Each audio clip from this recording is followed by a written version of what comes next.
All right, everybody, and welcome back to another episode of this the extra yard, the final yard, the all of the yards. This was a very frustrating game for everybody. I am your host, Louis Sung, and joining me is Jazz Santana along with Jacob Michelle. So it's good to see you both, and we're going to go ahead and jump right in. But first, we're going to get right in real quick and just bring up that this episode is brought to you by Thrive Fantasy. All you have to do is focus on the top tier athletes, choose 10 of the available 20 players to build your lineup, pick the over-under on how well they'll do, and you could end up winning big. Just go ahead and use the link in the description below, or you can use the promo codes available everywhere that you see our show. So with all that said and done, let's just get right into it. So, gentlemen, after a long, torturous, and arduous session, the Miami Dolphins finally relinquished the game 31-28 in overtime when it seemed like they had no business even getting that far.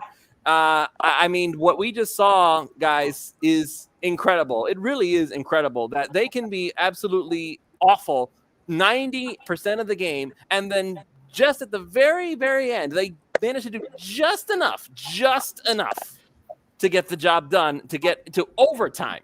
And then once that happens, it's just more nothing. They took shots down the field. I got to give them credit. They gave it a shot. I don't know why they didn't do it much earlier in the game, but they went ahead and they took those shots. It didn't work a single time. He tried to get it to Fuller once. That was incomplete. He tried to get it to Parker. That was incomplete. Tried to get to Fuller again. That was incomplete. So, and all that was just in overtime. And each time it just fell apart because the Raiders were all over these guys. So the real story here is just, why is everything so utterly just awful? The word is awful because they couldn't do much of anything. I'm just going to go ahead and jump right in. I know Hussam has to get going soon, so I'm just going to go ahead and leave it to him first. Go ahead, Hussam. Let us know what you thought. It's play calling. It really is up to play calling between George Godsey and Eric Studescu. It's been that way since the New England game. It's been that way since the Bills game too. The RPOs are absolutely killing us. Jacoby is a 6'4" guy, and he's a hefty guy. He cannot get the ball out quick. He holds the ball really, really long. He's a pure pocket passer. You need play actions, single backs, and shotgun plays for him. He can't get the ball out too quick like the Dolphins would have liked him to do. Now, yes, they got a little bit aggressive towards the end of the fourth quarter and into overtime, but where was that aggressiveness when Miami was up 14-0? What are they doing? Like, what is happening in these play calling meetings? What is happening, before a game and during halftime? What are these adjustments? And I really, really want to see how many times they lined up in 11 and 12 personnel, because I believe that is a big factor in how well the Dolphins do in the run game and in the passing game, albeit the offensive line looked decent compared to the last 2 weeks. They looked decent. They looked much improved.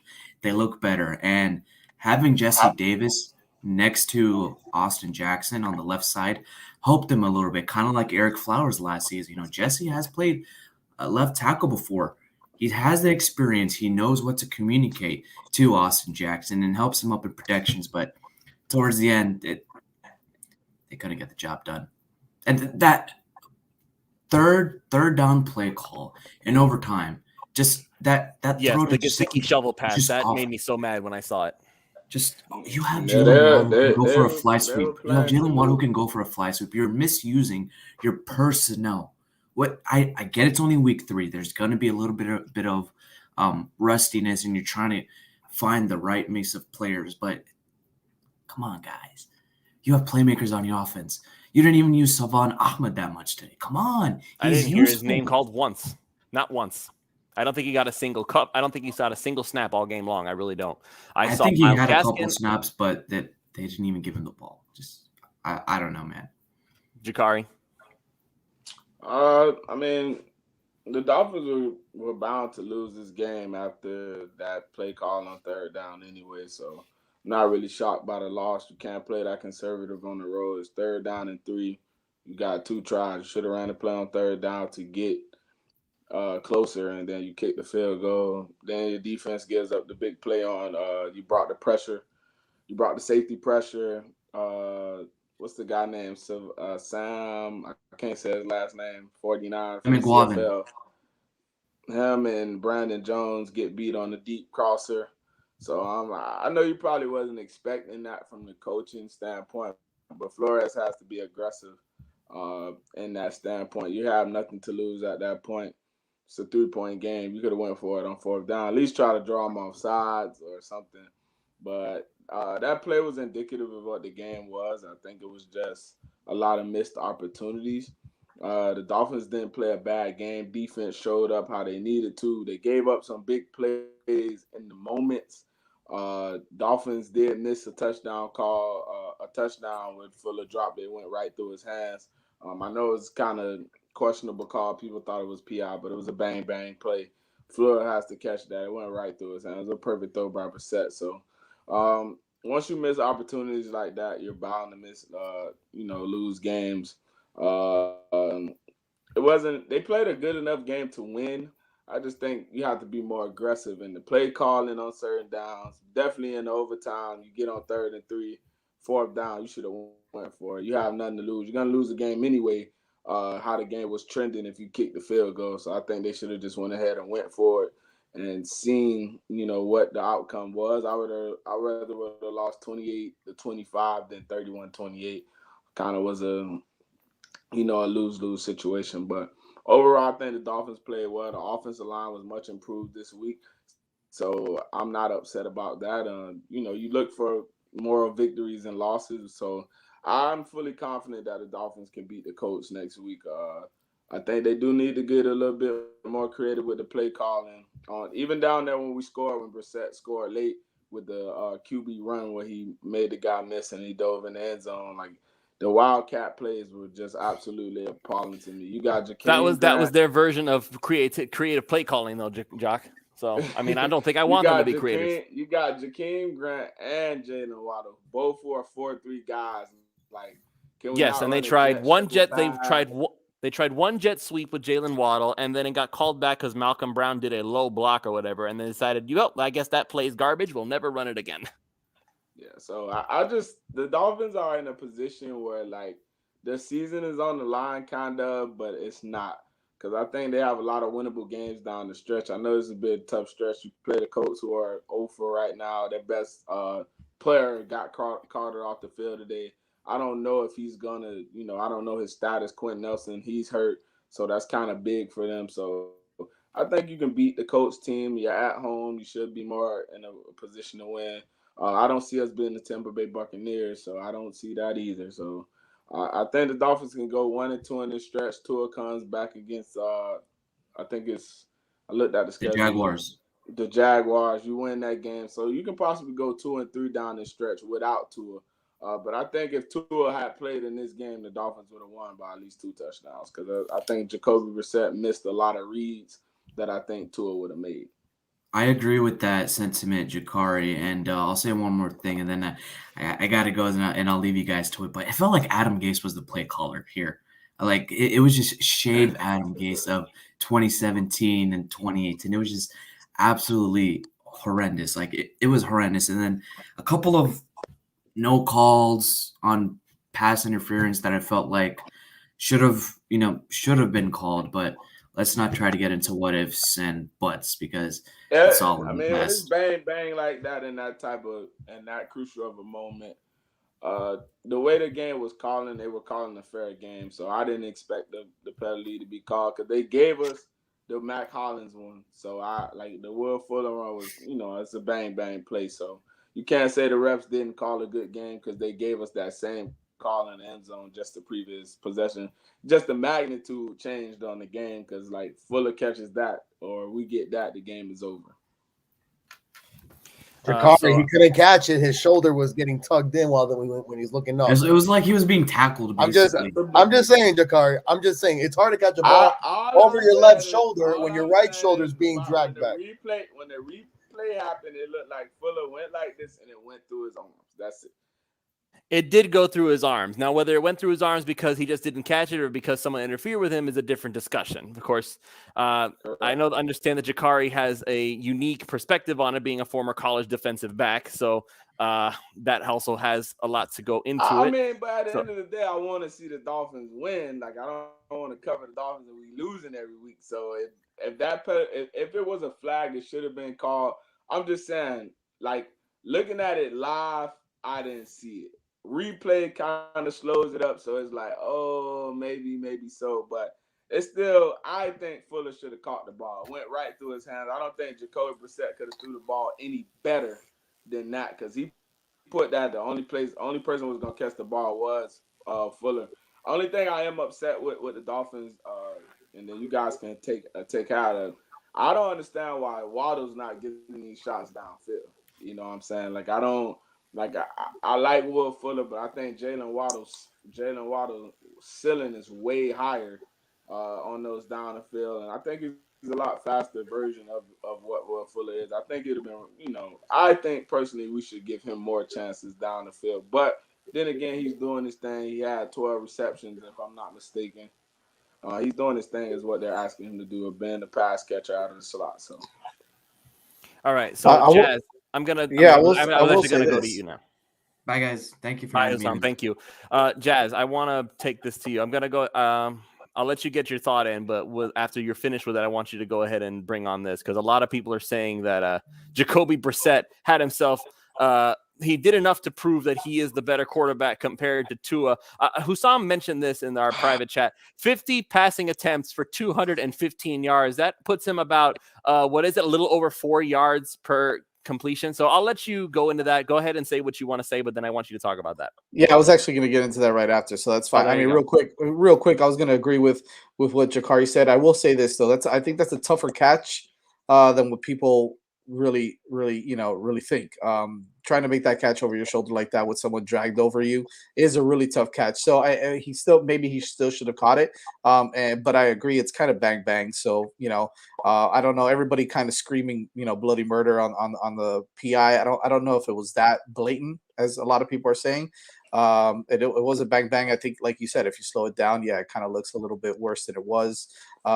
And could he have made that catch? Sure, it's a really tough catch to make. But I agree with that, with the sentiment also of why isn't Jalen Waddle getting the opportunity to do that? He's very explosive, right? He's going to take the top off of the defense. Why not give him those opportunities? So I'll kind of leave that at that, because if not, we can kind of go around in circles on that. But as far as everybody talking about how we're better off with Jacoby Brissett at quarterback, and listen. The first couple of games, man, the offensive line, and look, obviously we all kind of probably agree with Austin Jackson being, not very good at this point, and Jesse Davis did help him a lot, and he still made a lot of mistakes in this game.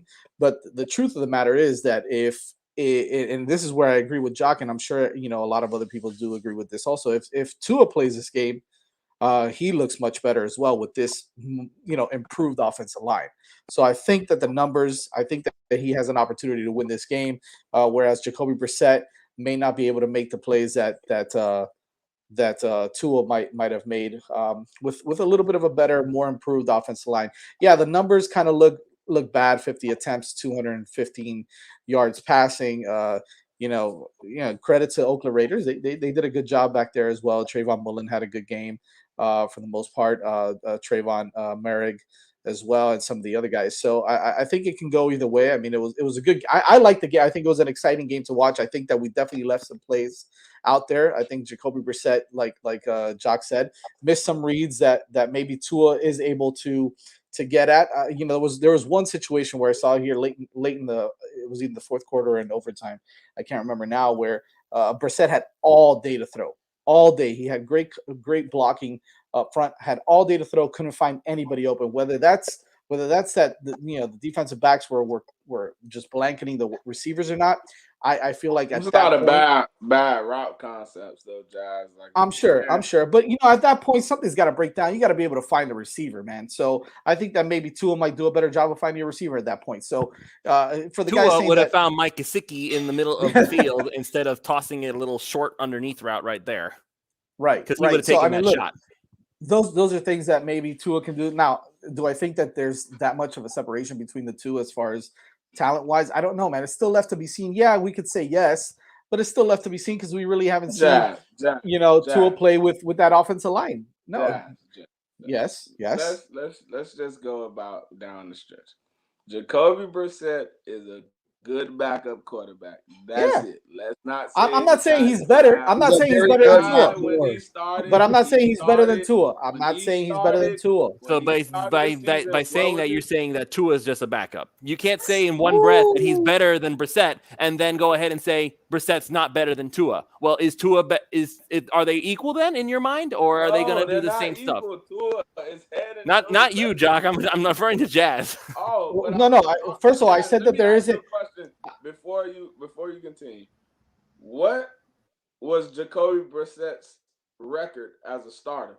Full 16 game season when he was with the Indianapolis Colts. By the way, they had a good team. They were okay. They had a good offensive line. I don't think Quentin Nelson was there, but they had a good offensive line. I'm going to stop you right there. I don't know what his record was. And I don't think that matters right now. What his record was. Top 5 with him. They were picking in the top 5. That's fine. The point is that I'm not saying that he's better than Tua. I didn't say that. So if you guys hear me clearly, I said that I don't know if there's a huge separation between him and Jacoby Brissett. I think that Tua is still a better quarterback, but it's still, Jock, you can't sit there and tell me that you think that he's light years ahead, because what the hell has he really done? No, I'm gonna have to disagree with you on that one, man. If Tua had the, I have to say, slightly improved blocking that Brissett got today, I think that we would have been looking at a much different situation, because Tua again. But I didn't say that. I said Tua wins this game. Right. So that means there's a distinct difference between Tua and Jacoby Brissett. But anyway, I want to make sure that Jake. Because we still almost won this game, right? Is there a distinct difference? I want to go ahead and get Jacob in here, because I know he's just been sitting here listening to us argue. Jacob, what are you thinking hearing all this stuff? Louis, the way you just said that the slightly better offensive line, I think that's a really valid point. I think that's what I'm going to go off of here, because what we saw today was a slightly better offensive line. It by no means was a good offensive line. A good offensive line is what you saw with Derek Carr sitting back there and be able to make throws down the field to all of his receivers. He had so many plays where he was able to just sit back there. And I'm not saying that the Dolphins defensive line was struggling, because I don't think it was, but I think that the Raiders were able to establish a good offensive line and a good game plan, and that's ultimately what led to them having offensive success. And until Miami establishes an offensive line where Austin Jackson isn't on the ground every play, and where Jesse Davis isn't getting beat, I think that's the only time they didn't play bad though. Jackson and Davis, they didn't play bad though. They didn't play that bad. So I agree with you. Are you comparing them to what they were playing like last week? Yes, they got better from last week. That's all you can hope for. You gotta get better. You can say they got better, but that's like going from 0 to 1. You know, I don't know how much of an improvement that was. I don't even know how you can say that Austin Jackson was better. Like, it seemed to me like every time I heard Austin Jackson's name, it was because something terrible had just happened. His problem is, though, he just doesn't have good playing strength. It's not that he's bad with his sets or how his kickbacks are or how he anchors in. He just doesn't have good playing strength. The play he gave up with Max Crosby, you see Max Crosby just overpower him back into the quarterback. And Malcolm Brown at the same time. And Malcolm Brown. Yeah, so you have to – I don't know how he fixes that, his playing strength, because that's his biggest issue. He cannot hold up against the guys who are, they're bull rushing him. Every guy who bull rushes him, he can't take it. So his playing strength is bad. It's not his technique. It's just his playing strength. And it's on film now. So most guys, when you see them play the Dolphins, they're going to bull rush Austin Jackson and pummel him back into the quarterback because he can't anchor in. He can't sit down in the stand. So that's why I feel they should be calling the Detroit Lions and saying, hey, let's go ahead and get Taylor Deck off your hands. You don't need that. We got multiple draft picks. Which one you want? And you got to give credit to Max Crosby because I think he's one of the best defensive ends in the league. But Max Crosby nailed Jacoby Brissett and gave the Dolphins life. Just wanted to point that out real quick. He's a good effort pass rusher though. Yeah, you can give him that. He's a great effort guy. He's not like he's not going to be the best pass rusher we see all season though, but he's a great effort guy. But that's Austin Jackson having problems with anybody, so it's not. You can't really say it's him. Like he's just having problems with the slightest defensive end. You just got to be marginally good. And it's not like I'm putting all the blame on the offensive line. I'm putting a lot of it on it. But the fact that I think someone else said there was times where Jacoby Brissett had time in the pocket and no one was getting open, and he was holding the ball and he was running for his life sometimes to make a play. And I just think that that's also a problem when your fast wide receivers are not getting open and when you can't make plays like that. All right, Manny. So you're a guy from the outside perspective as an Eagles fan. I mean, listen, I'm gonna be honest with you. When you tell me that Jacoby threw the ball 49 times, it's hard for me to think that the team is gonna win. I'm being honest. Oh, that's it. That's any NFL quarterback. You throw the 50 attempts, 215 yards. Any quarterback who's in the 50 attempts. Right? But okay, well then let me just say this: when it's an elite quarterback that throws 49 times, I can see it possibly winning, but for a guy like this, Brady, be probably the best backup. Brady threw for 55 times and then they lost. So I'm just saying, on an average NFL Sunday, that's all I'm saying. Also, Waddle had the most targets, but unfortunately, most of his catches averaged 4.8. I don't think that's good enough, especially for a guy that's supposed to be stretching out the defenses. And Lewis knows this. As soon as Fuller went out, I said there has not been one deep pass to Waddle. I have no idea what exactly they're trying to accomplish here. Also, though, I thought, and I'm with Jacob here, thought the Dolphins defensive line, though, let them down in stretches in the fourth quarter and especially in overtime. No sense. What, like Derek Carr, or right? Is it Derek or Derek? I can't remember. Derek Carr. Derek Carr was able to sit back and look at 3 to 4 routes before deciding where to go with the football. And to me personally, I thought the strength of this team, besides having the 2 cornerbacks that can cover one-on-one, was the front. That was non-existent when you needed. I think, Manny, I think that has a lot to do with just the fact that they were just bloody exhausted, man. Like at some point, because at the beginning of the game, Zach Sealer and Adam Butler were all over these guys like white on rice, and then all of a sudden, as the game drags on, just like it happened last week, as the game drags on, these guys are like they're huffing, they're puffing, they're mentally and morally exhausted. They're just fried, man. I said, so real quick, Jock. So you guys are actually right. The Raiders actually almost had 40 minutes of possession. Yeah, that would definitely. The only thing is though, the defensive line is not as big of a strength as everybody think it is, because the Dolphins' game is not to create pressure with the D line. They create pressure with their exotic blitz packages. They bring a lot of safety guys, linebackers, like. They don't really want their guys to rush the passer like that. A lot of the times the DNs are contained rushers. Like they're just rushing up the field to push the quarterback up in the pocket to get to that blitzing guy. That's why you see the Brandon Joneses make sacks. Landon Roberts, you see the backers make a lot of sacks because their defensive ends are mostly rushing to push the guy up into the pocket. So that's why I tell people the Dolphins, like Ogba, he's not a one-on-one guy. He's not going to win one-on-one battles.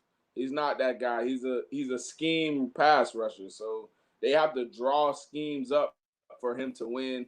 Jalen Phillips had a great rush, but they were kind of chipping him every time because they didn't like the match. Jalen Phillips got doubled on almost every pass rush. Yeah. So he looked a lot better today. He looked a lot better this week. But that's the thing, Jazz. That's what happened to him last week too. When we were saying, "Where's Jalen Phillips?" Look at Greg Rousseau; he's doing amazing things. Jalen Phillips, they treated him like he was Cameron Wake. He's basically saying, "No, you're not getting to our quarterback, no matter what you try." Oh no, it's true. He can rush the passer though. That he can. Exactly. That's but he did get chipped. Yeah, he did get chipped a lot. He did get doubled. He still looked a little better though, for sure. And that's the thing about it is that, and I feel like, Jock, I feel like you're being a little unfair to Ogba, because even if they have these exotic blitz packages, there were several times where Ogba was like this close to getting to him, and Carr just got the ball out before he could actually get there. And guys, let's be honest here. I think the Raiders kind of knew where to throw the ball up against Coleman, Jones. Like they kind of knew throughout the game, especially in the fourth and overtime. I am going to stay away from him. I'm going to stay away from him. Let's exploit that. And I think Miami, obviously at that point of the game, like how can you adjust, right? So then they had three guys on Edwards on that final catch that he had, which opened, which won the game. But you got three guys around a guy. Like, come on, dude. Like, but when you call those blitz pressures like that, you're putting your DBs in a tight position, because when they run that over route like that, it's really no way you can really defend it if the receiver runs it where he continues to go up the field, right? So it's like if he runs it flat, you can cover it because you can recover over the top. But if he keeps dragging up the field, it's no way you can stop that route. They're going to complete that 90% of the time.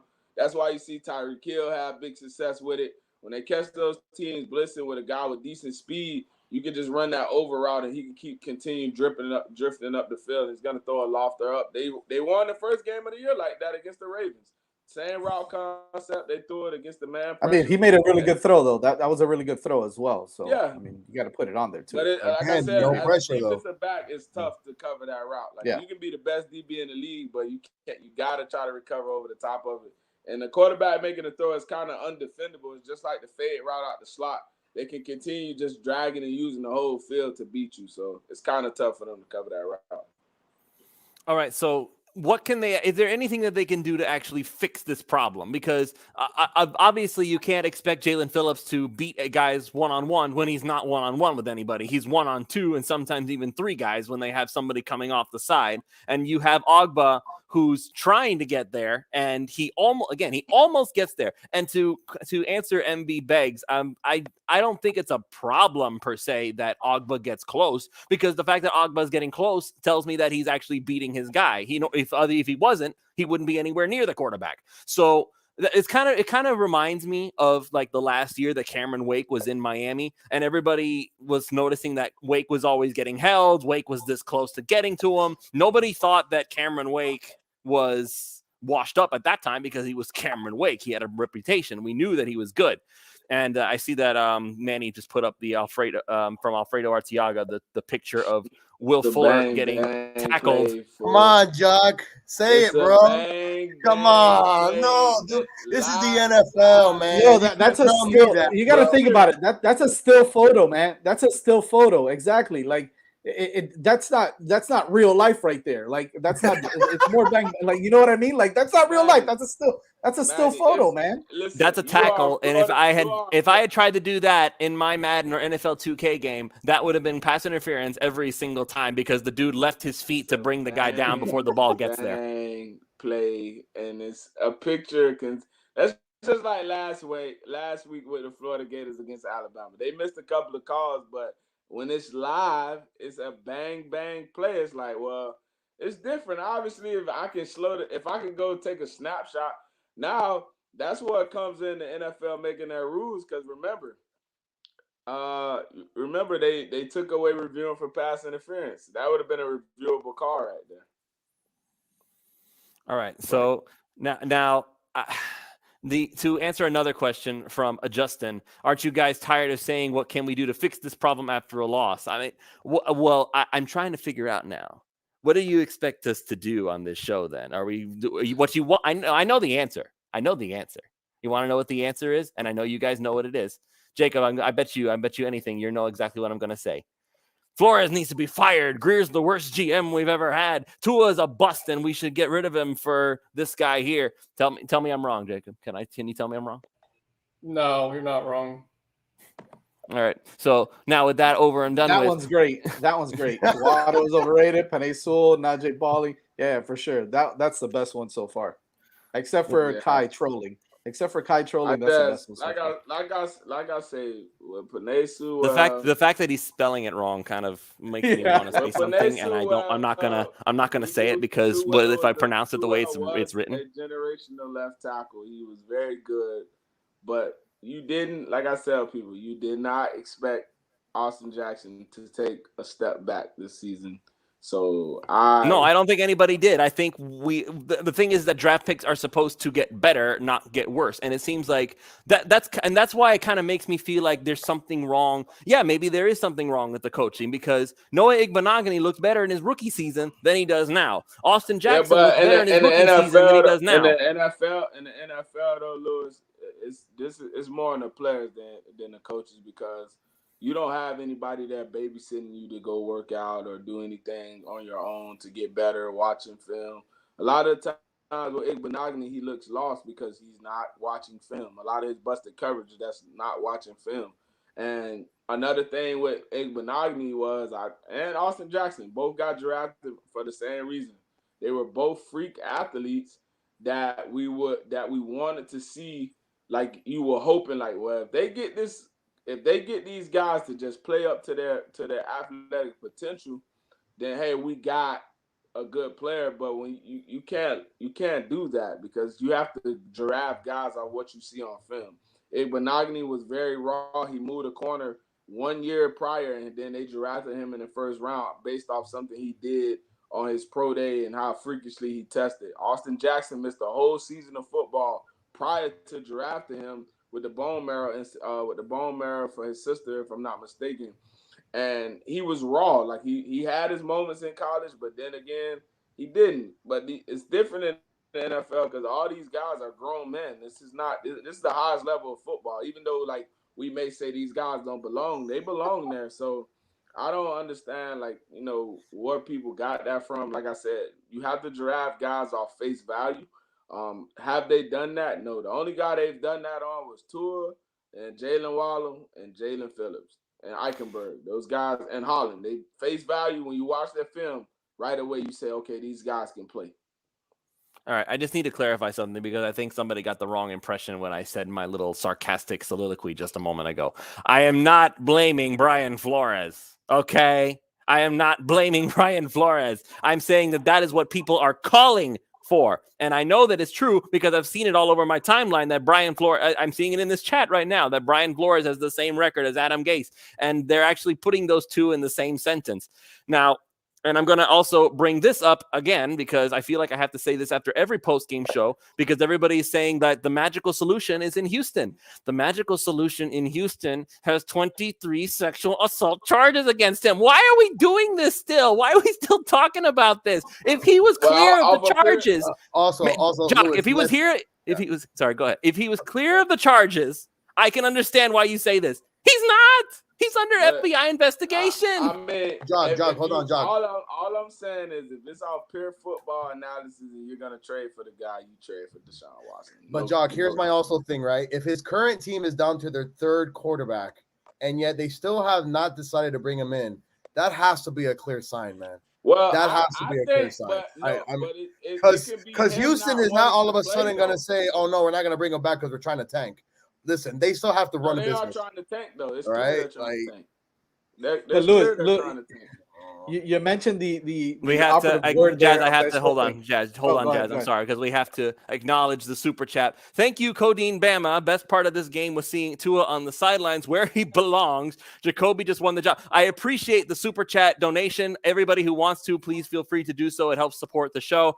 I cannot agree less with you because the idea that Tua belongs on the sidelines in favor of Jacoby Brissett, we've already gone over this. The only reason I would want Brissett in there right now instead of Tua is because Brissett is taking a pounding that Tua would not be able to get. So that's the only reason I would want him in right now, other than Tua. Hold on, Louis. Nick, my question to you is, so what happens if February it comes out, whatever happens, and he gets suspended for the year? What happens if he goes to jail, Manny? Or what happens if he gets if you are willing to make this trade and wait to see what happens and then give up all this capital and then be like, oh crap. For what now? I'm gonna just say this from previous solutions of like guys who are in his status quo, money wise. Most of those guys just settle outside of court. From previous from what I've seen in the past, those guys settle out of court. We may not hear about it again.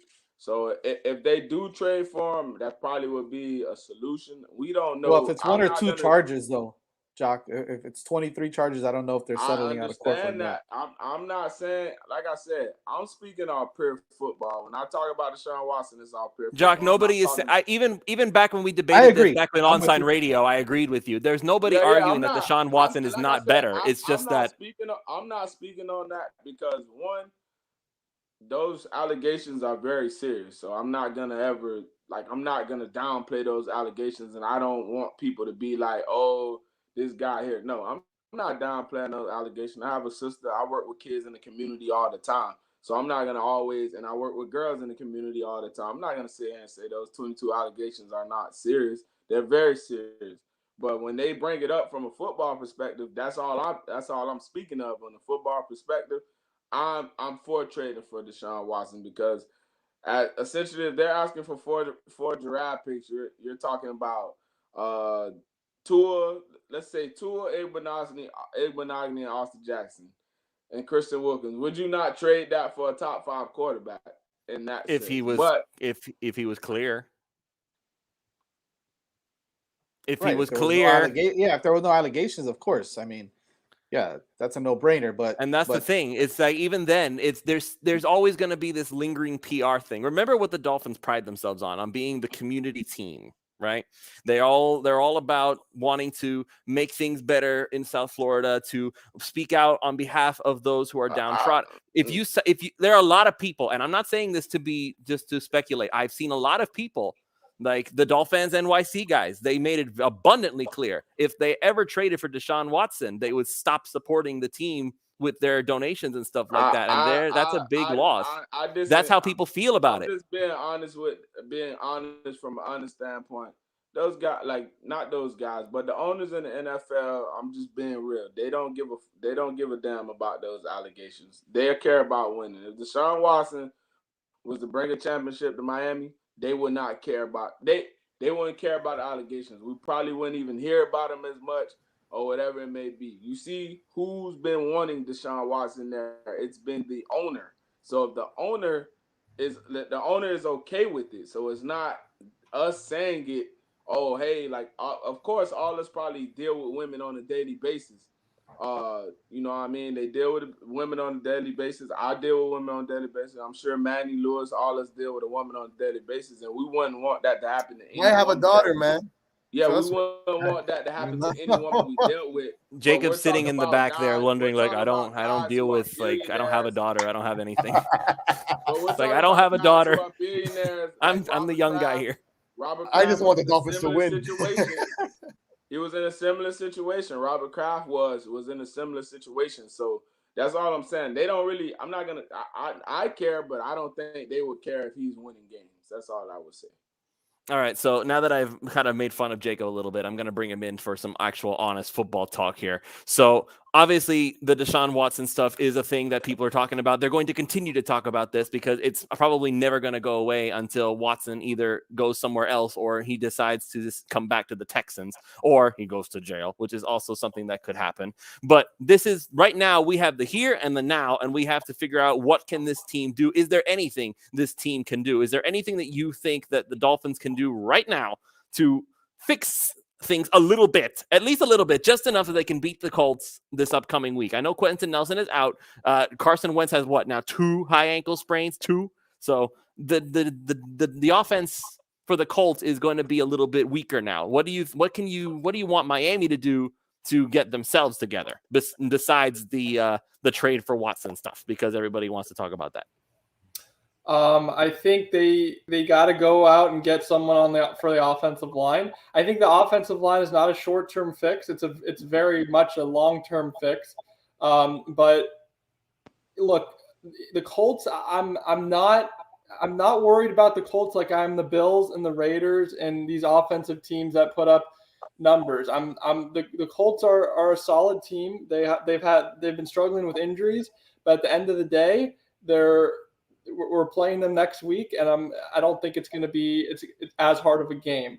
I'm not confident in the game by any means, but I think it's a very winnable game for Miami.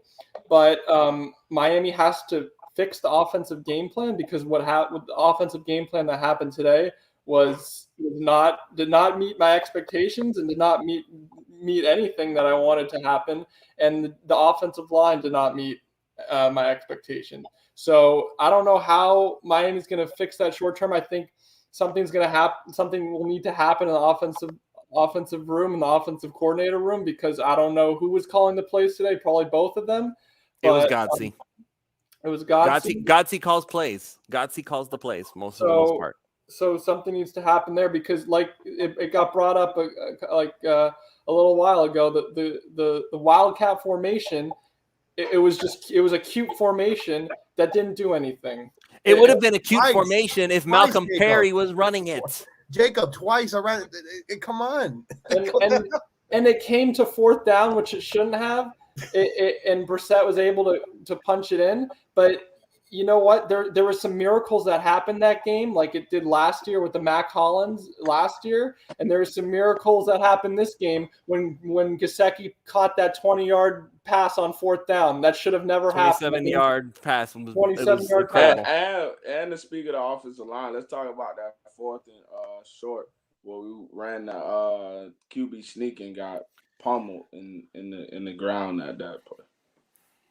I don't understand why they do these things. The Dolphins want to be a power team, and they're not a power team. They have not been a power team ever since the days that Ricky Williams was here. So isn't that the reason why you brought in Malcolm Brown? No, they brought in Malcolm Brown to be a change of pace back.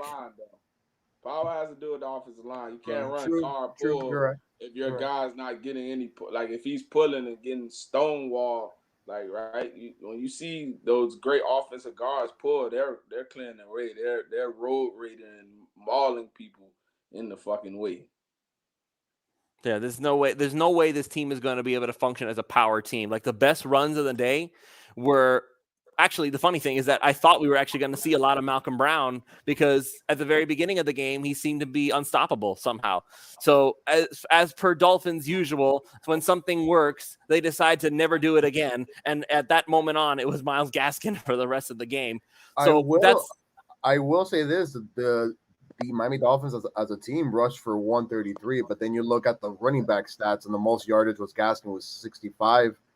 I mean, in all honesty, like, is that really going as a defensive team going forward when you face them? Is that really going to scare you? No, not really. Like, you just basically do. Well, you just want to run the ball enough to keep them honest. You at least want to be honest with it, because you want to be able to do some play action once in a while. How many carries did he have, Manny? How many carries did he have? 13, I believe. Let me go back real quick and 13 for 65. That's not bad. Okay, but that was because but there was a lot of like bigger runs, and then there was a lot of runs that he got stuffed on. So that's what the difference is. When your longest rush is only 15 yards, that's good. Yeah, that's good. That's it. It's the NFL though, bro. They don't pop runs like that every play unless when the game is late and the team is just tired and getting gashed. Like, think about how many explosive runs you may see in the NFL game. You might see probably 3 or 4, maybe. And it may come on a running back or a quarterback run game or a jet sweep where they get outflanked or something like that, or something outside zone. But you don't really see it that often where guys rushing with 20, 30 yards. But then obviously the running game wasn't even a factor in the second half because they were trailing from the beginning. And then you're up by double digits. We were up by 14 at one point. Yeah, but I'm saying in the second half, though, once the Raiders took the lead and they started getting control, you were basically battling from behind, and you know, like. I think we haven't even talked about the worst play of the game, the play that essentially gave the Raiders all the momentum from that moment on. At the 1.5 yard line, they call a screen pass to Jalen Waddle in the end zone. I think it was an RPO though. I don't care what it was, Jock. You called a screen pass and you threw it to him in the end zone at the half-yard line. Why are you going sideways or backwards at your 1 yard line? There is no excuse for calling that. And if I am correct, and Brissett was pointing up at the box saying, "What the heck was that call?" then I would agree. What the heck was that call? And I Why would say throw it? say, why didn't Brissett call out of it and say, no, you. that's Exactly. baloney. I'm not doing that. Thank you. Yeah, because he changed other calls, right? He changed a whole bunch of other ones. So why not change that one? But I think that alludes back to what Jacob was talking about and Jock and what we would change. And that's the play calling was just horrendous. I mean, at the beginning it was okay. And then towards the end, we got aggressive towards the end when we were behind and we needed it. But why not do that the whole entire game? And I think that was the biggest downfall to this whole entire game, as just as a whole is a lack of creativity. And like you said, the most creativity was going back to the Wildcat, and obviously he got stuffed twice. So it was terrible play calling to begin with. So what I kind of want to talk about is the fact that, I know Derek Carr threw for over 300 yards, but they did a great job on Darren Waller tonight, which is obviously their biggest weapon on that whole entire team. And so is that more of a concern to you guys that, you let a guy like Peyton Barber rush for 100 yards, but, Darren Waller gets kind of, shut down for the most part, but we still, drop this game. Darren Waller is there, and we do a good job on him, and then Henry Ruggs comes out of nowhere. I mean, maybe not out of nowhere, and he outruns Needham to the corner on that one play, and the man's just pure athleticism and just shows out. So there's always going to be that one guy, that one talented guy that Miami's going to struggle with. But the fact that they did limit Waller was impressive to me. Still got a couple catches, but Justin Coleman, number 27, I was yelling his name every single play because I just did not. I don't agree with him being in the game at all, and I just don't like him as a player, and I don't know why he's starting. Because he was really good in training camp, and I thought that he was going to be a really good slot corner for Miami. But I guess he's the more physical between him and Needham, I guess. But although Needham tries harder. The way the Miami Dolphins run defense, they're going to always give up big passing plays if they pick up the protection, because they're bringing 6 or 7 guys. If you pick that up, somebody's going to be open. You can't cover for that long because you're calling 6 or 7 man pressures to get home. So the quarterback doesn't have that much time to throw. When he has time to throw, he's going to give his guys a chance. And Ruggs, he had like an explosive catch on the sidelines. He just, went up and caught the ball over Xavier Howard. I wouldn't bet $1,000 that he does that 9 out of 10 times against Howard. Like, it's, one play. Then he slipped on the one other possession when he caught the Howard slip. When they came out in the bunt set, he ran the out route. Carr hit him. So I just think they gave up they're going to give up explosive plays in the style of attacking defense they play. So the passing yards would be misconceded. It's all about getting stops in the red zone. So as long as they're stopping them in the red zone, it doesn't matter. And the run defense has been a problem all year anyway. So it looks like it's going to be a problem. Barber ran for over 100 tonight. 111 for 23, which is not bad, but still. It's hard for me to blame the defense. It really is. Yeah. And again, I already alluded to why I feel that way. If you are caught, how many minutes was it, Manny? 40 minutes? 38 minutes and 43 seconds. And how much did Miami have? 30. 30? Okay, so it was an 8-minute difference, but it felt a heck of a lot longer. Like, it felt so much longer for Miami. 38-47 to 31-13. That's the difference. By the way, they both almost ran the same amount of plays. The Raiders ran 81, Dolphins ran 78. Here's the difference, though. The total yardage, almost 160 yards more. Right. So they were able to function more because they were able to get stuff done. Like, all the plays that Miami ran, it was either they got bailed out or it was some miracle that somebody managed to do. Devontae Parker, I don't know how he managed to catch that pass. Fourth down, right? Fourth down. Mike Gesicki caught his pass on fourth down. So it's kind of reaching the point where it's like you need all 4 downs just to get 10 yards. If that's the play calling that they are going with, and I don't know why they're doing this. I really don't, because I figured that when Chan Gailey left, we thought that we had fixed it. And then it almost felt like it was Adam Gase out there calling the plays again, because it felt that anemic. They need to use the guys that they have in explosive and creative ways. They need to be willing to take more of those quick slants if they have to, and give guys like Jalen Waddle a chance to get yards after the catch. They're talking about why is Waddle being used as Jarvis Landry. I don't have a good answer for that. I really don't. I think it's ridiculous that they're doing that. You have Jalen Waddle. You should be getting him out in space so he can start running like a madman, because that's what he's supposed to be doing. So we're saying that he's going to be our version of Tyreek Hill. Well, Tyreek Hill has some room to breathe when he catches the football. Yeah, that's but the they're difference. also they're doubling Jalen Waddle though in the slot. Right, he has room to breathe. That's the difference. Like Tyreek Hill has room to go actually move the football because they can't double everybody. So there's always somebody open. With these guys, but I mean, let's also be honest here. Like the Chiefs do have Kelsey, and right. That's what I'm saying. There's you can't double everybody. And sometimes Tyreek Hill just gets his ass in the slot and he doesn't have a route, bro. It's like him, like Brady and Edelman, and him and Mahomes, same shit. Hey, just get open, bro. It doesn't matter. So and so that this is what it boils down to. I think at the end of the day, if Miami wants any hope of salvaging this season, I think that next week Greg Little has to be at left tackle or somebody. I don't care who. No, Greg Little is terrible. He sucks. It's and so does Austin Jackson. So at this point, I'm willing to try anybody. Okay, well, you got a point then. All right, we'll give that. So it's like what we got isn't working. He sucks. Oh yeah, you're right. or we can just call the Lions. This sounds like a Kings post game. Okay, Jock, you know that they're not going to do that, and you know why they're not, because that would mean that they have to admit that Austin Jackson's not going to cut it, and that's not going to happen. I mean, you can move Austin Jackson to another position. All I give it. Where? I just want to left bench. Left bench. The bench. I think I'm gonna be honest with you. I think the best combination if you were to get Decker would be Decker, Eichenberg, Dieter. You want Eichenberg at guard? Yeah, I think he'd be good at guard. And I think Austin Jackson would be better at right tackle just because he's not facing the premier pass rushers every week at that position. I think it doesn't matter. I think he's gonna get beat no matter what.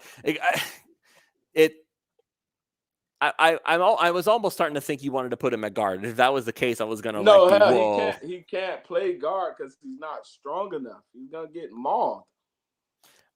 If I were Miami, then I would say absolutely go ahead and trade for this guy Decker and sign Mitchell Schwartz. Boom, the tackle's position is taken care of. That's the end of the discussion. That's it. Yeah, if you put him at right tackle with Tua when Tua comes back, then I mean, you're screwed either way, right? Because that's Tua's blind side, right? At that point. Mm-hmm. So yeah, put Austin Jackson on Tua's blind side. Yeah. So may I ask you, Jacoby, a question? Will the game plan today will it have changed if it was Tua as quarterback? Who are you asking, Jacob? Yes, Jacob. I really don't like talking about Tua right now because he's going to get injured when he comes back in the game. I fear for his safety and I fear for his ribs, and I feel I'm glad that he's on injured reserve because I don't want him in this game because he doesn't deserve to get hit like that. So, all right. Okay. So what just happened back there? Sorry, Manny's in his closet. Packers game. Manny's in his closet. We can steer here. That madness. That wasn't me. That was Jacob watching the Packers game. Apparently, my roommates are watching the Packers game in the other room. But yeah. So why haven't we gone after Mitchell Schwartz? Why? What's going on? What the hell's going on with that? Even more than Taylor Decker, right? Schwartz is out there. Why not? Why not go get him? Pride. Well, Schwartz is recovering from an Achilles injury, so Schwartz is fine. He's already said he's ready to go. Well, I mean, it's pride. I mean, that's what it is. Honestly, I believe that it's pride. Like, to me, the Dolphins either have to come to a conclusion they want to win, or like where are they at in this rebuild? Are they saying, hey, if we get these two guys, we can be in the Super Bowl contender, or are we just, hey, let's continue to build? And I disagree with you on that. Waddle's not a mistake, bro. You have to do things to make the guy look good. I think Waddle's legit, man. Can't be calling damn hitch routes and all this other stuff. Like, you have to do things that help him out. Jet motions. Like, when in the preseason we ran motion with this guy to get him open. Like he should be in motion every play in the NFL to not get him touched. Right? Listen, But, and for everybody that's talking about this whole Tua Herbert thing comparison, I mean Herbert Tua would was get better than destroyed. Herbert. Herbert looked good today. Herbert, Yeah, but he would get destroyed with this offense. on Would he the be as good if he road. was here? I'm Tua just was saying, better. it's Listen, getting coming out of harder. college, No, I agree with injuries, Jock. I agree with no Jock. no injuries or anything. Tua is gonna be the number 1 pick in the draft if he Well, didn't hey, get hurt. I hope so. I hope so. I know. And No, I'm he's saying, saying like, I hope so. would he be as good? I thought I knew No. so. And then last week I said I hope. So Well, all I'm saying is this: Justin Herbert, yes, he's what you want in a quarterback. It's okay. He's the better one out of the two. no, but he's I also- will. Yeah, but he wouldn't he's be as good also- here because of this he's offensive line, anyways. also Yeah. out of all three in the best situation. He got drafted Yes. to a team with a top 10 receiver, with a Well, good in O-line. all honesty, Okay, I think Herbert had already something there building with the offense that he's in already. And what they've done is, even though they've gone through 2 coaches with him, it's like they've kept it intact, right? Yeah, so it's not like he's going through different they offensive added- coordinators. they And no offense, passive aggressive offensive coordinators. Unfortunate with Tua like last year. They added what did they win and do in the offseason? They drafted Slater because they already have the weapons. They drafted Slater. They've got Corey Keenan Allen, Linsley Mike Williams, Austin Eckler. Yeah, they mean, added Corey Linsley from Green The Bay, Broncos. the best center in football, and you protected the kid. So of course he's gonna look good. Like I don't understand why people like he's in a better situation. You can put Tua in that offense right now. Yeah. If they're protecting him, he's gonna throw for 35 touchdowns.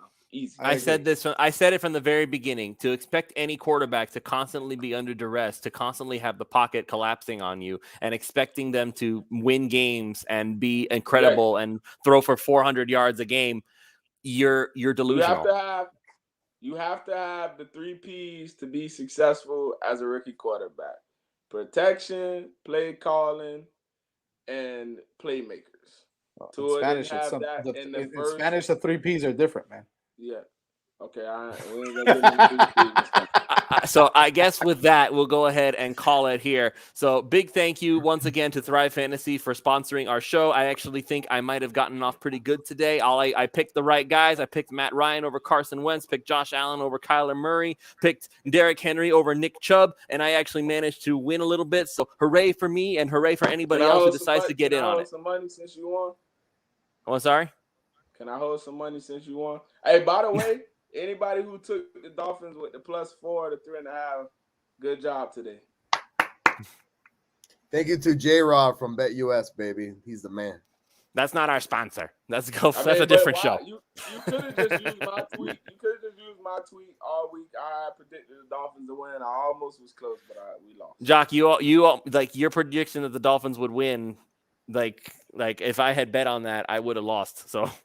Yeah, but after the first play of the game, you were like, "Oh man, this guy might know a little something there." After the pick 6, I never assume until the game is over. All right, big thank you to Jock. But hold on, Jock, are you ready to argue on Wednesday night? Oh yes, in doubt. I'll be ready. All right. And I ain't got no high school game this week on Wednesday, so y'all gonna get the business. So I can tell you that. By the way, who the hell is gonna win the ACC? My God, I was so. I love college football this year. I love college football this year. Oh my God! To be honest, I'm gonna keep it real with you. Jock, Sam Howell absolutely ghosted me, dude. He's not the real Sam. His offensive line is terrible, but I think Miami's gonna win the ACC. Sorry, Louis. All right. No, it's okay. Go ahead. You guys can go ahead and check them out. What is it? 5 rings on Canes? No, 6 rings Canes. 6 rings Canes. 6 rings Canes. I'm sorry. I'm used to the number 5. No, we've lost count. Yeah, we've lost count. We on our Alabama. We on our Alabama. All right. All right. Big thank you to everybody who joined us. We'll be back next week when the Dolphins face off against the Colts. Hopefully, we'll be able to talk about a win instead of another close, painful overtime loss. So, good night, everybody.